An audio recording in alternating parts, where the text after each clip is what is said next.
रात भर की मूसलाधार बारिश के बाद गांव पर कड़कड़ाती ठंड का कहर टूट पड़ा था। इसी ठंड में रूपेश जंगल से लकड़ियों का भारी गट्ठर उठाए गांव की ओर लौट रहा था, क्योंकि आज अगर लकड़ी नहीं बिकी तो चूल्हा नहीं जलेगा। गांव के बीच खड़े पुराने बरगद के नीचे ठंड से कांपते हुए भगवनदास काका बैठे थे। उनके घर का अलाव बुझ चुका था और पेंशन इतनी नहीं कि महंगी लकड़ियां खरीद सकें। ओ रूपेश, जरा इधर तो आ बेटा, किधर भागा जा रहा है इस ठंड में? राम राम काका, बस घर जा रहा था, बड़ी मुश्किल से ये लकड़ियां मिली हैं। अरे ये गट्ठर सब अपने घर ही ले जाएगा क्या? जरा 2-4 मोटी लकड़ियां दे दे बेटा, ठंड से हाथ पांव सुन्न हो गए हैं। काका, रात भर की बारिश में सब भीग गया था, जंगल के अंदर तक जाना पड़ा सूखी टहनियों के लिए। समझ रहा हूँ बेटा, बता क्या लेगा इन लकड़ियों का?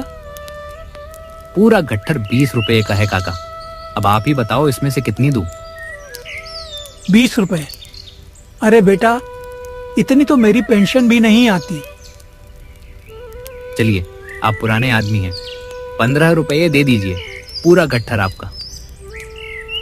10 रुपये ले ले, बस सामने वाली 2 मोटी लकड़ियां दे दे। काका, इस ठंड में लकड़ी नहीं, अपनी जान बेच रहा हूँ, 12 रुपये दे दीजिए, इससे कम मत कराइए। ठीक है बेटा, तेरी मेहनत का मान रखता हूँ। रूपेश ने भगवनदास काका की कुटिया के आंगन में लकड़ियों का भारी गट्ठर रख दिया और फिर अपने घर की ओर चल पड़ा। आसमान जो सुबह खुला खुला सा लग रहा था, फिर से मटमैला होने लगा। हे भगवान, ये हवा है या मौत का बुलावा? सवेरे तो लगा था कि धूप खिलेगी, पर यह तो आसमान फिर से काला पड़ने लगा। इस तूफानी हवा में गांव तक का रास्ता तय करना पहाड़ चढ़ने जैसा लग रहा है। अगर इस ठंड ने मुझे पकड़ लिया तो हफ्तों बिस्तर पकड़ लूंगा। हे भगवान, बस आज सही सलामत घर पहुंचा दे, रास्ते में कोई मुसीबत ना आए, बस एक बार घर की चौखट दिख जाए, फिर चाहे जितनी बारिश हो। हे भगवान, यह कैसा प्रलय डा रहे हो? रात भर तो बादलों ने चैन लेने नहीं दिया और अब ये बर्फीली हवा जैसे कलेजा चीर देगी। जाने कहाँ फंस गए होंगे वो। बोल के गए थे कि लकड़ियां लेकर जल्दी लौट आएंगे, पर इस कड़ाके की ठंड में तो हाथ पांव भी काम नहीं करते, वो बस घर आ जाए। उसकी आंखें बार बार उसी रास्ते पर जाकर टिक जाती थीं, जहां से रूपेश आने वाला था। आखिरकार रूपेश ने अपने घर के आंगन में कदम रखा। जैसे ही रूपाली ने उसे देखा, उसकी जान में जान आई, लेकिन चिंता गुस्से और डांट के रूप में बाहर निकली। आ गए आप। हे भगवान, मैं तो कब से राह देख रही थी। बस रूपाली बच गया समझो। रास्ते में ऐसी हवा थी कि लगा आज तो घर नहीं पहुंच पाऊंगा। देखिए तो सही आपकी क्या हालत हो गई है। मैं आपसे 1000 बार कहती हूँ कि इतना बाहर रहना ठीक नहीं है, पर आप मेरी बात सुनते ही कहाँ हैं। ऐसी जिद अच्छी नहीं है। शाम होने से पहले घर लौट आया कीजिए। अरे वो भगवनदास काका मिल गए थे बरगद के नीचे, उन्हीं से मोल भाव करने में देर हो गई, कुछ पैसे मिल गए, अब कल का इंतजाम हो जाएगा। पैसे बाद में देखेंगे। अगर बीमारी ने पकड़ लिया तो इन पैसों से ज्यादा हकीम ले जाएगा। चलिए अब ज्यादा बहस मत कीजिए, जल्दी से जाइए और हाथ मुंह धोकर साफ कपड़े पहन लीजिए। मैंने चूल्हे पर पानी गर्म किया है। हाँ भाग्यवान, बस अभी आया। दोबारा बिना बताए इतनी देर की तो मैं खुद आपको ढूंढने जंगल निकल जाऊंगी, बता दे रही हूँ। रूपेश हाथ मुंह धोकर खाने बैठ जाता है। सच में रूपाली, आज अगर तूने यह गरम खाना और आग ना दी होती तो मेरी हड्डियां जम जाती। कल अगर जरा भी आसमान साफ हुआ तो हमें हाथ पांव मारकर बहुत सारी सूखी लकड़ियां जमा करनी होंगी। यही तो मैं कह रही हूँ, इस साल की ठंड तो जान लेकर मानेगी। अभी तो ये शुरुआत है।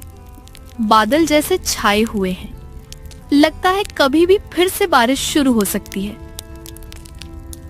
हाँ, मौसम का कोई भरोसा नहीं। हमें कल परसों में ही ढेर सारी सूखी लकड़ियां जमा करनी होंगी। अगर एक बार फिर भारी बारिश हुई तो जंगल में सूखी लकड़ी का एक तिनका नहीं मिलेगा। सही कह रहे हो, घर के चूल्हे के लिए तो चाहिए ही, साथ में कुछ ज्यादा लकड़ियां बटोरनी होंगी। घर के गुजर बसर के लिए उन्हें बेचना भी तो है। वही तो सोच रहा हूँ, पर गांव की हालत देख रही हो, इतनी कड़ाके की ठंड बढ़ गई है कि अब सूरज ढलते ही सन्नाटा पसर जाता है। कोई घर से बाहर पैर निकालने की हिम्मत नहीं कर रहा। रुपेश और रूपाली खाना खाकर सो जाते हैं।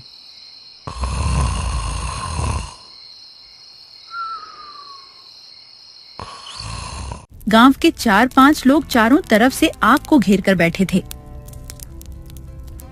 अरे भाई लंपट, जरा 2-4 सूखी टहनियां और डाल इसमें। ये पछुआ हवा तो कलेजा चीर रही है। रात की बारिश ने तो बदन का खून ही पानी कर दिया। जो थोड़ी बहुत सूखी टहनियां और छिलके बटोर कर लाए थे वो तो सब जलवे हैं। अब तो बस ये राख और धुआं बचा है। बाहर तूफानी हवा अब सीटी जैसी आवाज निकाल रही थी। गांव की गलियों में सन्नाटा इतना गहरा था कि सिर्फ पेड्ढों के झूमने की आवाज आ रही थी।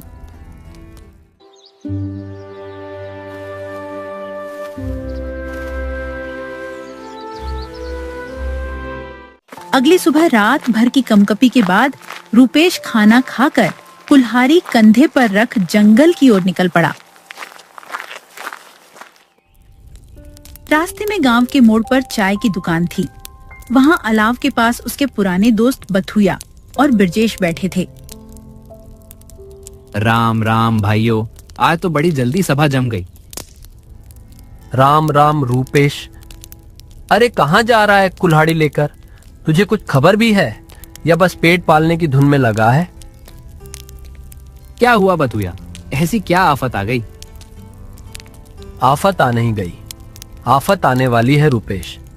आज सवेरे शहर से आए डाकिये ने बताया है कि मौसम विभाग ने मुनादी कर दी है। अगले 2-3 दिनों में ऐसी भयंकर बारिश और तूफान आने वाला है कि गांव के पुराने पेड़ भी टिक नहीं पाएंगे। क्या कह रहे हो? अभी कल रात की बारिश से तो उभर नहीं पाए और अब और भयंकर बारिश। हाँ रूपेश, रेडियो पर भी खबर आई है। कह रहे हैं कि यह तो बस शुरुआत थी। हम तो सोच रहे हैं कि घर की मरम्मत कैसे करें। रूपेश, तू जंगल जा रहा है तो सावधान रहना। अगर बारिश शुरू हो गई तो नाले उफान पर आ जाएंगे। तू लकड़ियां काटने की सोच रहा है, पर जान बची तो ही लकड़ी काम आएगी। भाइयों, अगर ये खबर सच है तो मुझे आज ही जितनी हो सके उतनी सूखी लकड़ियां और चारा जमा करना होगा। रूपाली भी घर पर अकेली है, मुझे छप्पर को भी रस्सियों से बांधना होगा। ये तो सच में मुसीबत की घड़ी है। वही तो हम भी बस यही चर्चा कर रहे हैं कि गांव के लोगों को आगाह कर दें। उसने अपने दोस्तों से विदा ली और तेज कदमों से जंगल की ओर बढ़ गया। रुपेश जंगल पहुंचा और जी जान लगाकर उसने ढेर सारी सूखी लकड़ियां बटोरी। उसे अपने दोस्तों की बातें याद थी और वो जानता था कि आने वाला तूफान भयानक हो सकता है। उसने लकड़ियों को 2 हिस्सों में बांटा, एक अपने घर के लिए और दूसरी बाजार में बेचने के लिए। जब वो भारी गट्ठर लेकर गांव लौट रहा था, तभी रास्ते में उसे गांव का सबसे बड़ा कंजूस सेठ नाथुराम मिल गया। सेठ ने देखा कि रुपेश के पास अच्छी सूखी लकड़ियां हैं, तो उसकी नियत डोल गई। अरे ओ रुपेश, कहाँ जा रहा है इतना बोझ लेकर? राम राम सेठ जी, बस गांव जा रहा हूँ। 2 दिन बाद बड़ा तूफान आने वाला है, उसी का इंतजाम कर रहा हूँ। तूफान वूफान तो आता रहता है। तू ये बता कि यह लकड़ियां बेचने के लिए हैं? जी सेठ जी, ये वाला गट्ठर बेचने के लिए ही है, पर आप तो जानते हैं मौसम खराब है और जंगल में सूखी लकड़ी मिलना कितना मुश्किल हो गया है। इस पूरे गट्ठर का दाम 40 रुपए लगेगा। अरे रुपेश, तू तो लूट मचाए है। इतनी सी लकड़ी का 40 रुपए? ये तो जंगल की मुफ्त की चीज है। देख, मैं तुझे 15 रुपए दूंगा। इतना बहुत है तेरे लिए। 15 रुपए? सेठ जी मजाक मत कीजिए। इस कड़कराती ठंड में मेरी हड्डियां बोल गई है ये लकड़ियां इकट्ठा करने में, और तूफान आने के बाद तो ये सोने के भाव बिकेंगी। कम से कम 35 रुपए से 1 पैसा कम ही लूंगा।